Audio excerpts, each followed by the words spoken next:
Hi, and welcome to my YouTube channel, Dating Over 50. This is D Love, and I'm here with my good friend Dre, and we're going to talk about what is it like for men over 50 and sex. I know for a lot of my female friends, we talk about at this age, men, our black men, unfortunately, are going through issues with drugs that they're taking in order to, fight diabetes, high blood pressure, things like that. And we know, unfortunately, the side effects with those are sometimes that takes away the full potential of what they used to do in the bedroom.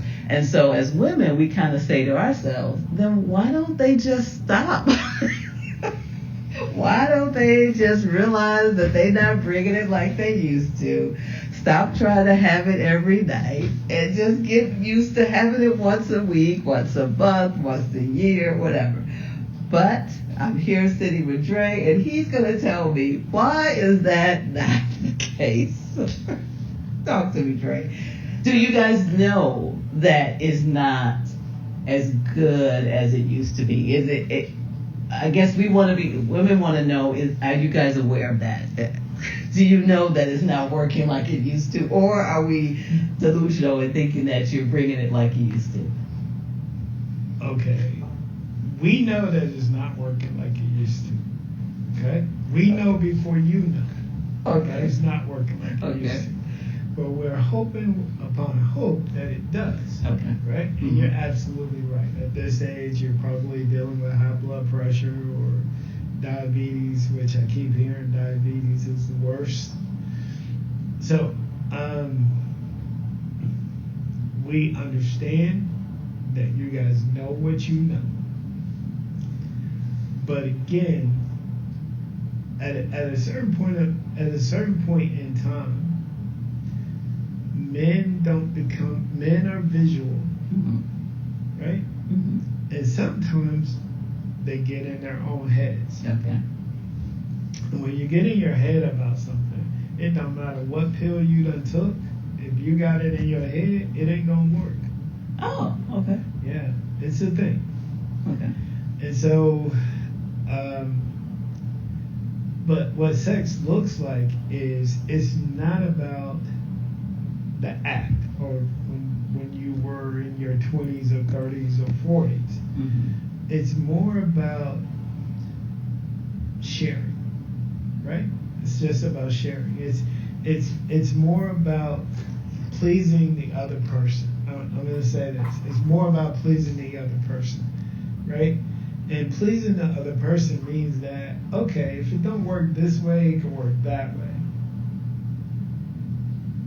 You see the look on my face, right? Yeah, Okay, I just want to check and make sure you see but it. You know what I'm talking about. And I know that may not be something women over 50 don't want to hear, but oral sex is a thing. It's just a thing. And it's like, for some brothers, not saying that all brothers can't, well, let's say it like this. At a certain age, you're not bringing thunder. You might bring a drizzle or a light rain. A light rain. I'm sorry. Go ahead. But you know that. Uh-huh. But this is the person that I love. This is the person that I want to be with. And as a man, if this is the person that you love and she's still the apple of your eye, the one thing in your mind about her doing now is running out, getting one of these little boy toys. So you guys are concerned that? Oh, definitely. Okay, so that is a thing. That's the thing. So if you're understanding that you're not satisfying her like you used to, right? Your concern is that she's then gonna go out and get somebody else to do that. Even over 50? Even over 50. Really? Okay. I know people. I have friends where their wives were, better yet. And sorry if this happens all the time, but a friend of mine's, his wife, they're both like touching 60, and he comes home one day, there's a police van and all the thing there, and there's a 35-year-old in their bed dead because he had a heart attack because she worked him. Wow. Okay. And So, so it happens. okay. So again, as a man, this is your woman. This is the light of your life. And even though you might not say that all the time, but you want her to just be with you. So instead of being creative and finding different ways, you go back to the habit of what you used to do and the Right. routine of the whole thing. Yeah. But let me ask you this. So you're talking about this in the context of you're in a relationship. But how is it when you're dating? So you're getting to know someone. Do you have the same issues, or is it in the beginning you seem to be working okay? It's just that when it becomes the routine of that woman, does it change then, or is it a concern at the beginning? It's a concern at the beginning. Well, not necessarily a concern at the beginning. You have to understand that it's the excitement of it all. Right. So you're not in your head. You, for lack of a better term, you haven't gotten bored yet. And that's what I was wondering. Is part of the inability to perform because you now have been with this person in a relationship for a while. And it's become routine. Right, because that was one of the issues before when you were younger, right? routine. Because it was routine then too. No, when you're younger, your body is better. No, what I'm saying, but it was still routine with the same person, but you were able to perform. I mean, you were still able to, and now it's routine, and now it's like, Can we do different? Right. Yeah. And so, but when you're out there dating in that first, what we call that honeymoon phase of it, you're good to go and everything's working well. She's happy, you happy, and Right. and we good. Okay. It's when we get into the relationship part of it that it starts to dwindle. And it's part of that because she stops doing what she used to do? Well, let's say it like this. In the beginning when you're trying and she's stopping you and she's stopping you and you trying and you know in that back and forth there's some excitement. Okay. But then once that back and forth kind of propels you there because you're doing your dance. Right. Well, when you get into the relationship, you would think that the dances would get better. But they don't. Oh, They okay. don't get better. It's always the same dance. So if you're doing the cha-cha-cha all day, every day, every night, you're doing cha-cha-cha. And you know that routine, you know the song, Right. you know the beat. You ain't even got to think about when you go to step next because guess what? You're there.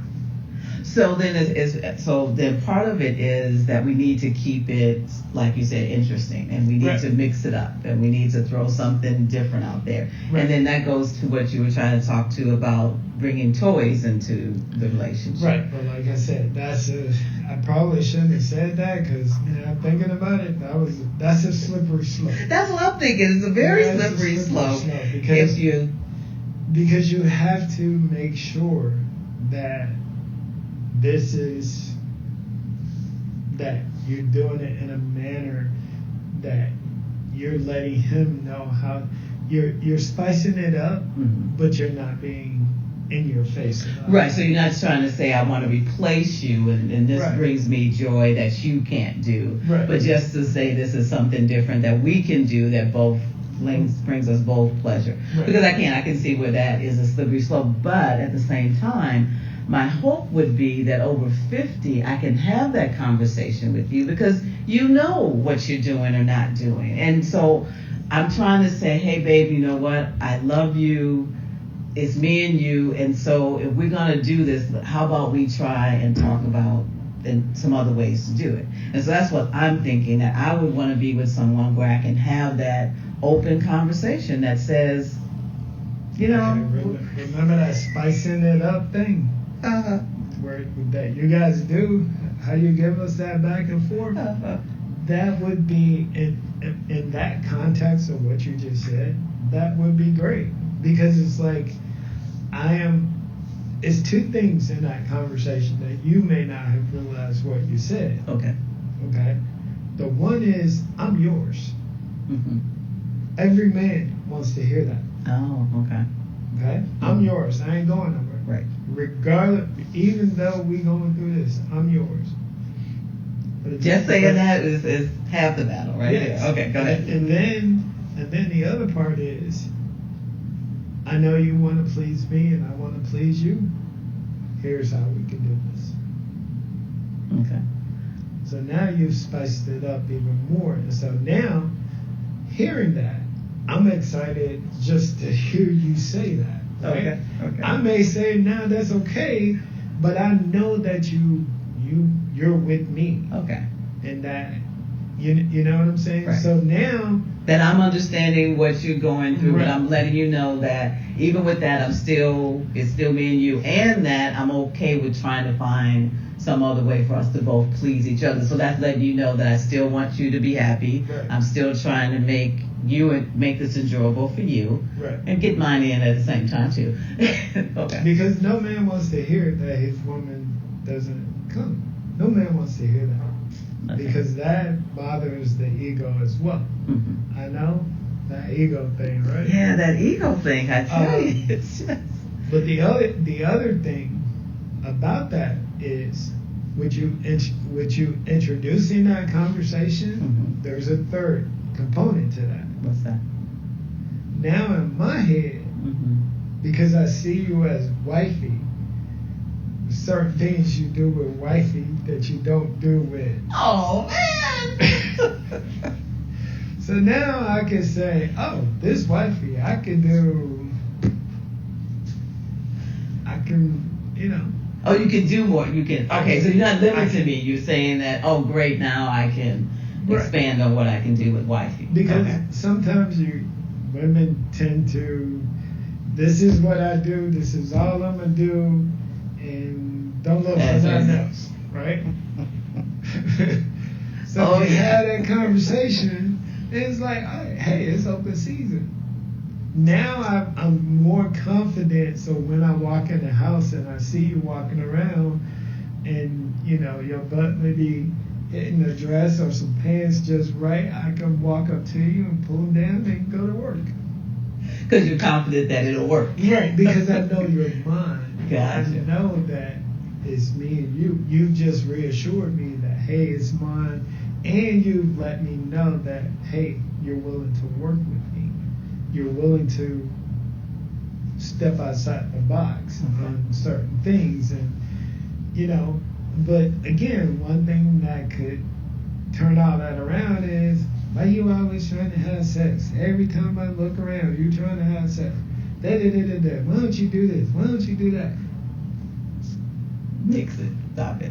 And guys, this is the part of the conversation we really got to get into. So this is going to be a separate subject all by itself, because Dre has brought up a couple of things that I know my girls are sitting here saying, we're not doing that anymore.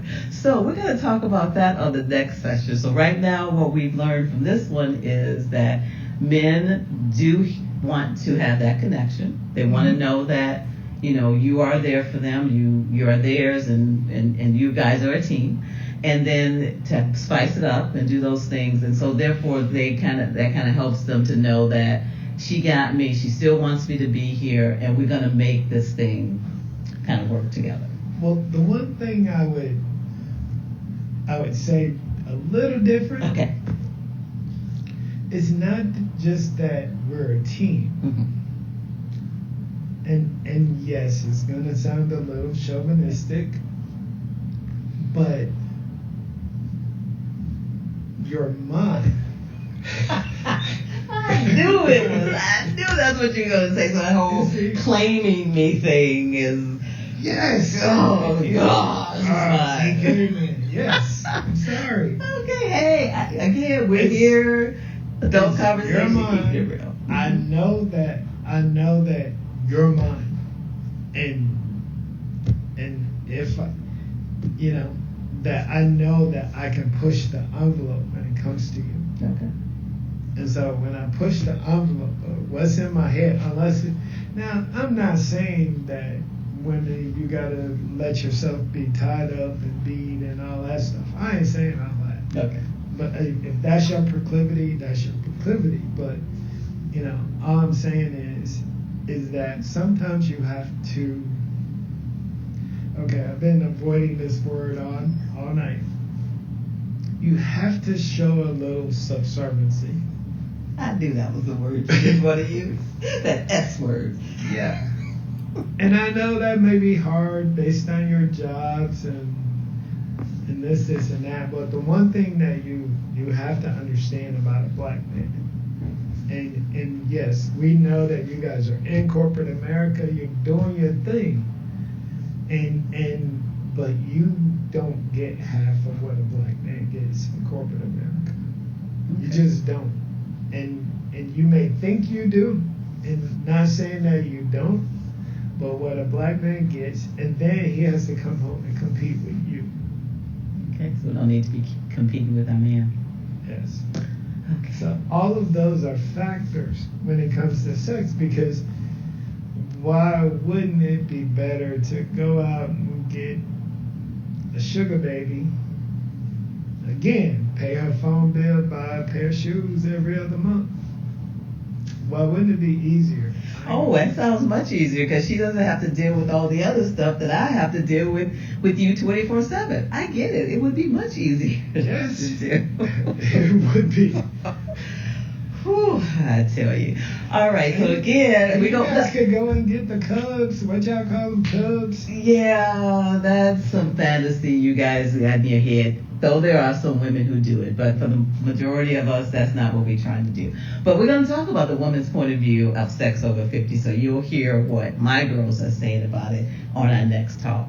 So I want to thank you guys for listening. Leave some comments, suggestions, and questions below. Hit the subscribe button, hit the notification button. But most importantly, thank you so much for listening.